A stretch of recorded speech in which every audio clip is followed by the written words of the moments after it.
Nah, yang pertama saat kita cerita sakarat dulu ya, sakarat. yang agak mudah. Ketika orang sakarat, itu Allah berfirman dalam Al-Quran, fakashafna anka ghita'aka fabasaruka al-yawma hadid.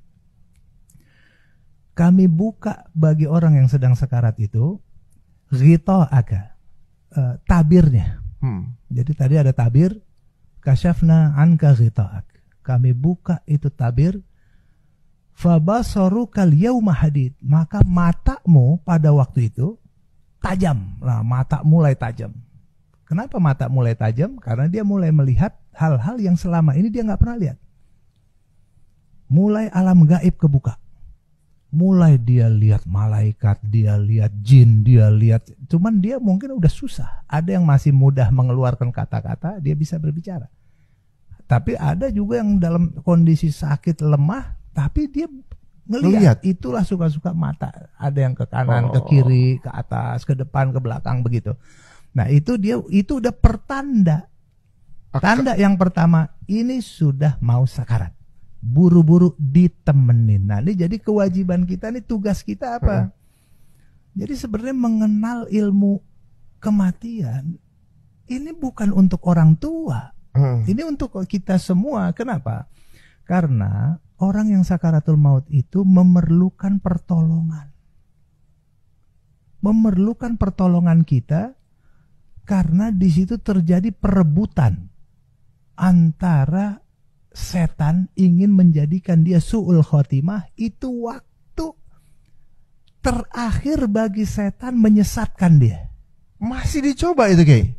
Ini waktu terakhir dia. Jadi setan akan berbicara sesama temannya. Tidak ada waktu lagi untuk kalian menyesatkan dia kecuali sekarang. Semampu kalian. Itu sekuat tenaga setan menyesatkan orang ini. Caranya gimana Kiai?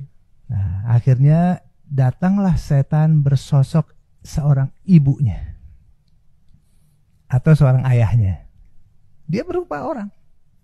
Nah, ayah kan udah mati duluan. Oh, menggambarkan orang yang udah duluan meninggal. Datang lagi. Ayahnya datang. Ayah kan udah mati duluan. Ayah nggak mungkin menyesatkan kamu. Nggak mungkin. Ayo deh. Untung pas ayah mau meninggal itu ada orang-orang yang ngajarin ayah. Itu nggak bener itu Muhammad, kiai-kiai itu nggak bener tuh, tinggalin tuh, Islam tuh nggak bener. Yang bener tuh agama ini, agama itu, begitu. Itu di injury time ada itu. Seperti itu. Kalau dia lemah iman, wah ayah saya nggak mungkin menyengsarakan saya. Saya dulu sayang betul sama saya. Tapi kalau iman dia kuat, dia tolak tuh. Enggak. Nah, suka-suka ada orang keluar kalimat tidak. Itu tidak itu seperti yang dialamin Imam Ahmad bin Hambal. Imam Ahmad bin Hambal itu ketika dia sedang di sakaratul maut ditanya, kenapa tadi kamu bilang tidak? Aku lagi menolak, setan datang kepada saya. Mengajak saya untuk keluar daripada agama Islam. Itu sekelas Imam Ahmad bin Hambal. Aduh, sekelas Nabi, sekelas Imam pada berat gimana kita? Nah ini yang berikutnya.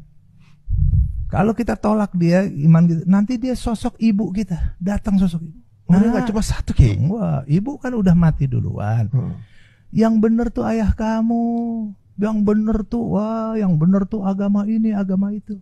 Itu paling bener tuh Yahudi itu paling bener. Udah tinggalin Muhammad, nggak bener tuh semua. Kamu selamat kalau kamu ikutin agama Nasrani, ahli kitab, agama yang lain-lain. Ibunya nggak mungkin dong nyesatin dia. Untung ibu juga terselamatkan. Ayo deh kamu. Aduh. Kalau imannya kuat, ibunya dia tolak. Tidak. Nah, itu pentingnya ada orang di sebelah. Supaya kalau orang mengerti kondisi, buru-buru jangan dibiarin lama-lama. Orang yang sedang sakarat ini dibiarin sendirian, dia dikerjain setan terus tuh. Oh, jadi tugasnya yang nungguin apa ya? Yang nungguin begitu tahu ini orang sudah dalam kondisi kritis, sudah mulai ada tanda-tanda. Yang pertama, dia Yang pertama dia ciptakan lingkungan yang bersih. Mulai dia baca surat Yasin. Nabi SAW kasih tahu, Iqra'u Yasin ala mautakum. Bacakan Yasin pada orang yang sedang sekarat di antara kalian. Nah, ada dua pengertian dari hadis ini. Ada bacakan Yasin pada orang yang sedang sekarat dan bacakan Yasin pada orang yang sudah meninggal di antara kalian. Ini ada dua pengertian ulama dalam menerjemahkan makna hadis. Ketika kita membacakan Yasin pada orang yang sedang sekarat, ini menghadirkan malaikat rahmat mulai datang untuk menggeser setan-setan tadi. Mulai bakar wangi-wangian kalau ada. Singkirkan dari tempat yang kotor, karena tempat kotor itu atau yang bau-bau itu tempat setan. Kalau di ruangan bersih, ciptakan bersih, nah coba bakar buhur. Wangi-wangian atau kasih minyak-minyak wangi, geser di tangannya, sehingga menyebabkan turunnya malaikat rahmat lebih segera datang. Ketika malaikat rahmat mulai berdatangan, mulai bergeser setan ini. Yang berikutnya, fungsi dan tugas, katakan keluarga kah, teman kah, orang-orang baik, fungsinya selain dia bacain Al-Quran, adalah yang nemenin dia. Jadi ada yang bacain Al-Quran. Kalau anaknya banyak kan enak, ada yang satu bacain Al-Quran, yang satu lagi nemenin, kasih minum, dikit-dikit disendokin. Kalau kelihatan minumnya nelennya semangat banget, berarti wajib buat yang nemenin untuk kasih minum lebih banyak. Iya, itu bisa menjadi penyebab setan. Di dalam kitab Bughiyatul Mustarsyidin diterang bisa menjadi penyebab setan kamu ikuti agama dia kalau kamu mau minum. Kamu kalau mau minum, ini minumnya, saya udah siapin. Ayo ikutin, bener itu ayah kamu tadi. Ayo nih kamu minum. Atau sosok guru kita yang kita percayain, setan nanti main begitu. Ini fungsinya keluarga, anak-anak muda, remaja, anak-anak kecil. Perlu belajar ilmu sakarat ini. Nah, kemudian apa? Yang nemenin kalau masih bisa diajak bicara, kita ajak bicara. Seperti apa ajak bicara, ngobrol. Nah, kalau dia berhasil menolak, setan pakai jurus nomor 2. Nggak bisa mengkafirkan dia pakai jurus nomor 2, yaitu menanamkan su'udzon kepada Allah. Su'udzon ini ada buruk sangka kepada Allah Subhanahu wa ta'ala. Kamu tuh ahli maksiat, kamu tuh orang jahat, kamu tuh orang zolim, kamu tuh koruptor, kamu tuh dulu pernah mukulin orang, ingat nggak? Kamu tukang mabok, kamu tukang menyiksa orang lain, anak, istri, itu diinget-ingetin. Jadi dia dibuat ketakutan. Kamu tuh ahli neraka, nggak bakalan dapat ampun kamu. Dibikin seakan-akan Allah nggak ampunin dia. Akhirnya dia suuzon, ya, gue nggak bakalan ini, nggak bakalan diampunin deh sama Allah Subhanahu wa ta'ala. Fungsinya orang yang ada di sebelah dia tadi, dia ngingetin. Bapak nih Allah, bapak nih orang soleh, orang baik, amalnya banyak, ahli masjid, cinta ulama, dekat dengan majelis taklim, banyak bantu anak yatim. Itu zaman dulu jangan diingetin, bapak udah ahli taubat, yuk sekarang taubat terus, yuk kita taubat sekarang. Ajak dia bertaubat. Masya Allah. Kalau dia, ya saya taubat, masih bisa bertaubat. Kalau berhasil orang yang sedang sekarat ini bertaubat, Nabi SAW mengatakan,